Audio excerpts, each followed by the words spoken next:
I Sagar classes@unrry পৰা সমূহ শিক্ষাৰ্থী অভিনন্দন জ্ঞাপন কৰিছোঁ।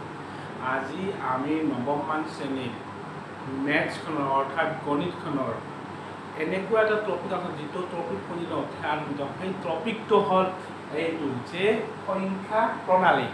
পাঠটোৰ নাম হ'ল সংখ্যাৰ প্ৰণালী, অনুৰণীয় 1.6 আৰু অধ্যায় হ'ল 1 ইউনিট 1 নৱমমান শ্ৰেণীৰ। যে কি প্ৰশ্ন আছে 1 নম্বৰ প্ৰশ্ন মান উলিয়া, অৰ্থাৎ মান উলিয়াবলৈ কাৰ 64 টু দি পাৱাৰ হাফ। এতিয়া যদি আমি 64 টু দি পাৱাৰ হাফ হয় অৰ্থাৎ পাৱাৰ আছে 1/2। যদি আমাৰ 1/2 তলত অৰ্থাৎ হৰটো যদি 2 আছে অৰ্থাৎ দুটা সংখ্যা পূৰণ কৰি দিলে 60 পাব লাগিব।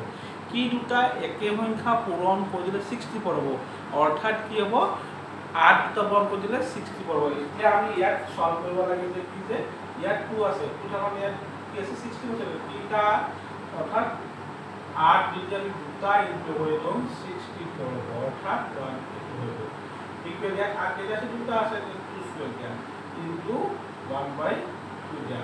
এই 2 টু কেনসেল ইকুৱেল 8 অৰ্থাৎ 1 ইকুৱেল কি হ'ব 8। এনে প্ৰশ্ন যদি কৰিব পাৰো তেতিয়াহ'লে আমাৰ পৰীক্ষাত 1 আৰু 2 নম্বৰ নিশ্চয় পোৱা যাব। Next 2 number 32 to the power 1/5 অৰ্থাৎ কি আছে 5 আছে। 32 উৎপাদক কেইটা হ'ব অৰ্থাৎ সেম নাম্বাৰ ইনটু কৰিলে কেইটা হ'ব অৰ্থাৎ কেইটা হ'ব 2 5টা হ'ব। 2 যদি আমি 5টা পূৰণ কৰোঁ 32 হ'ব।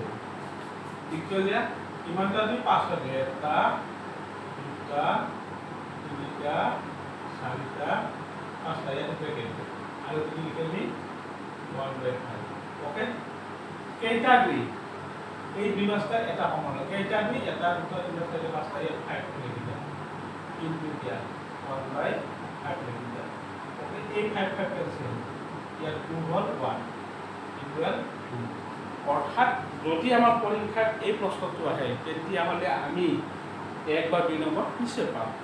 নেক্সট আমাৰ কি আছে 3 নম্বৰ আছে 125 টু দি পাৱাৰ 1/3 অৰ্থাৎ 125 আছে আৰু তাৰ পাৱাৰটো আছে 1/3 আছে, অৰ্থাৎ তাৰ 1/3 অৰ্থাৎ 3 মানে হ'ল ইয়াত 125ৰ সেম তিনিটা সংখ্যা পূৰণ কৰিলে 125 কি হ'ব 5 তিনিটা হ'ব, অৰ্থাৎ 5 কেইটা তিনিটা এটা দুটা তিনিটা।